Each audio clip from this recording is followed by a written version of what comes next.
ini ya diskusi tentang hakikat iman. Nanti berharap juga ada banyak diskusi ya. Kemarin juga banyak pertanyaan-pertanyaan. Tapi izinkan ini memang slide-nya agak banyak. Singkat aja ya bacaannya.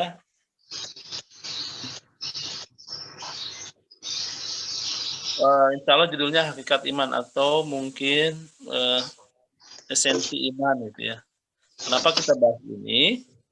Karena kajian tauhid ini bicara kajian yang sifatnya memperkuat keimanan ya. Jadi tidak hanya pemahaman logika. Karena inti ajaran beriman kepada rukun iman ini juga adalah kajian-kajian yang bersifat hati ya, keyakinan. Mungkin di dalam pemahaman keislaman, keimanan itu kan ada hal-hal yang semuanya bisa masuk kepada aspek sains ya, aspek ilmu, tapi tidak semuanya bisa diilmukan, maka harus ada aspek religion. Dan itulah ciri agama. Agama itu mempunyai dua sisi ini. Kalau semuanya harus masuk akal, namanya sains ya, tidak mungkin, gitu ya. Contoh kita mungkin kalau bicara jangankan hal-hal yang sifatnya ini, kalau boleh contohin ya, tentang kebenaran juga pasti semuanya sifatnya relatif ya. Kenapa anak kecil kalau lahir tiba-tiba dia nangis gitu? Kalau pengen sesuatu suka nangis ya. Kalau pengen susu nangis, popoknya basah nangis. Siapa yang ngajarin nangis? No? Allah. Yang ngajarin bayi itu nangis? Nggak ada, Ustadz.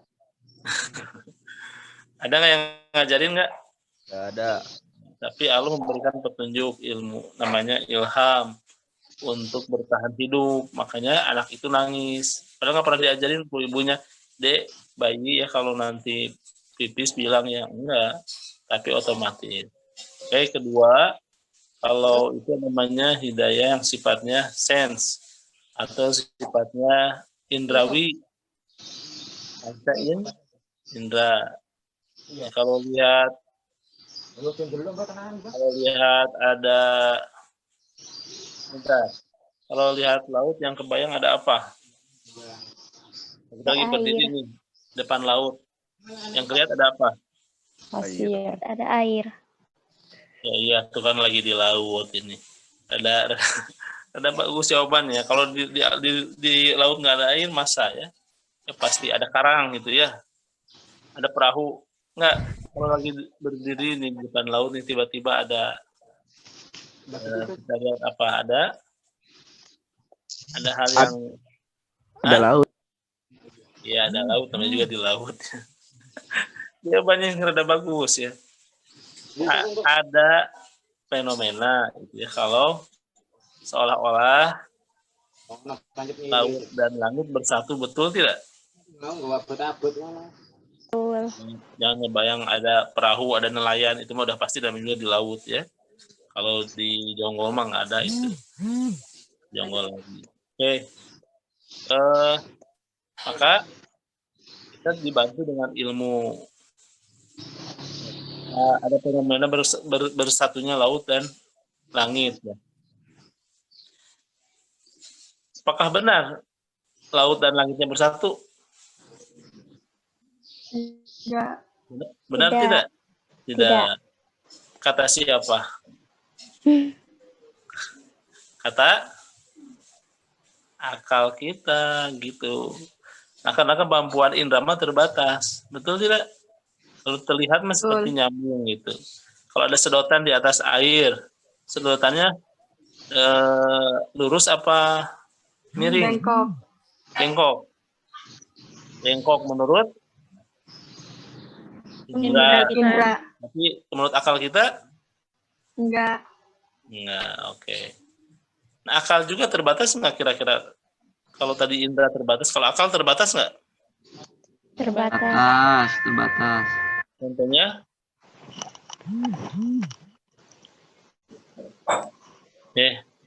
Jawab terbatas tapi nggak jawab.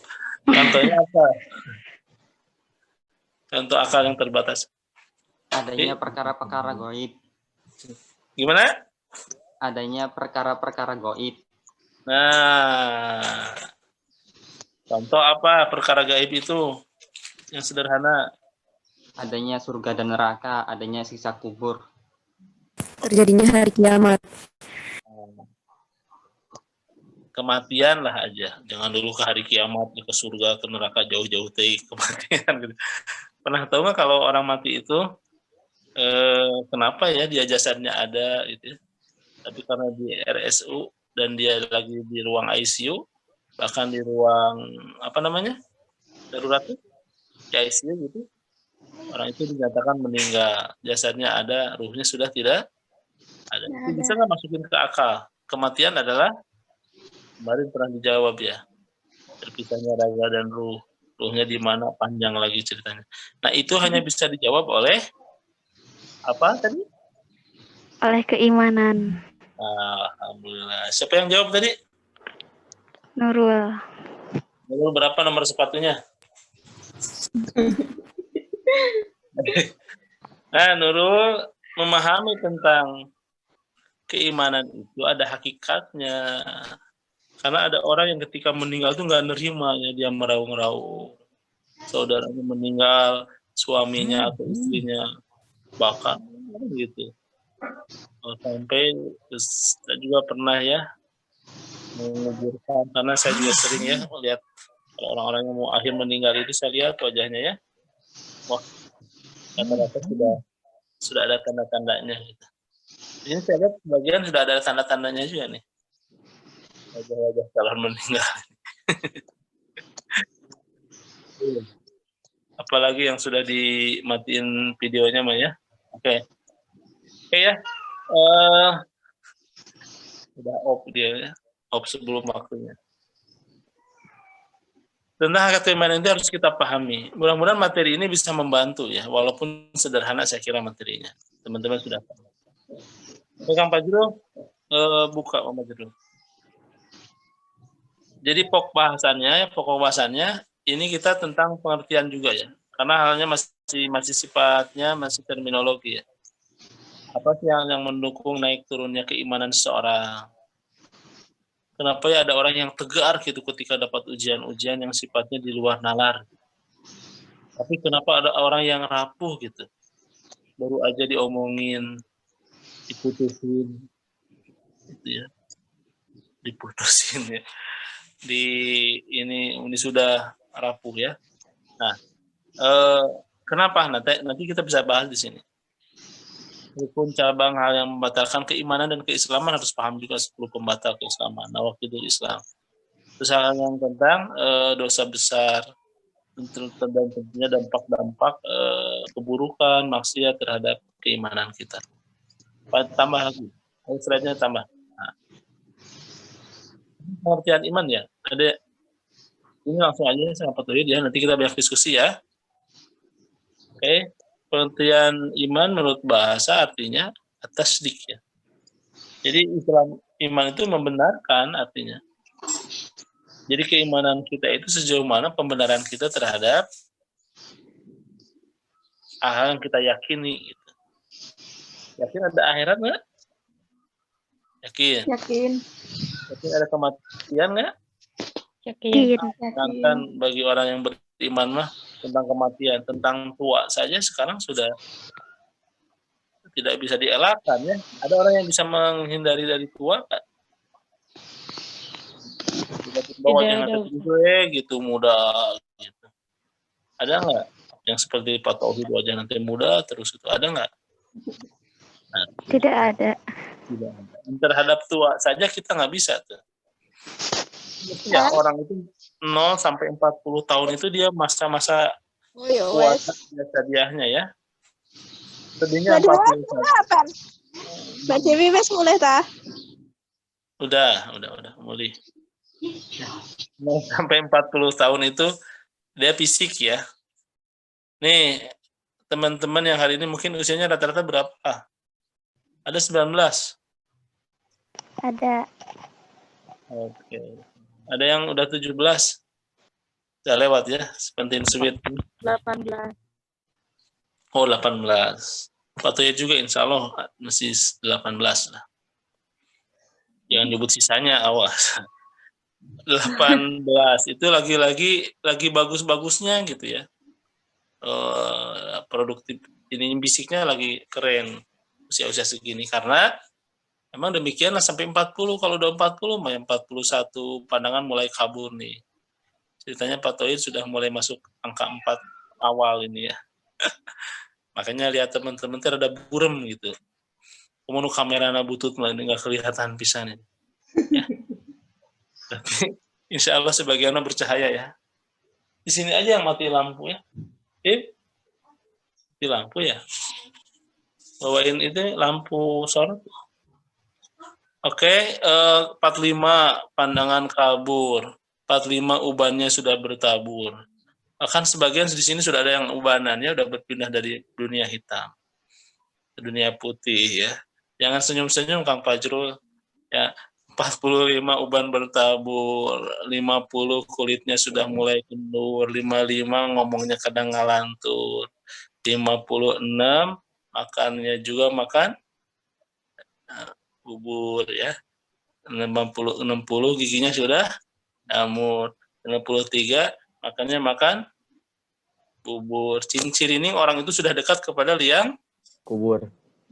yang lahan bubur ya. Nah, waman nu'ammirhu nunakishu ya ditambahkan dikurangkan itu di surat Yasin yang sering dibaca ya. Ditambahkan pada akhirnya sedang dikurangkan penciptaannya gitu. Oke. Maka yang harus dikuatkan keimanan. Keimanan nanti nembus dari 0 tahun sampai 40 tahun lebih dewasa. 50 itu nggak akan turun ya keimanan. Nanti kalau udah usia-usia 50-40 jangan ngandelin lagi fisik ya. Dan secantik-cantiknya juga ada tukang sayur sebentar iklan. Secantik-cantiknya juga kita kalau udah 40 tahun mah ya udah kembali ke. Cuman di sini intinya kita meyakini itu ya.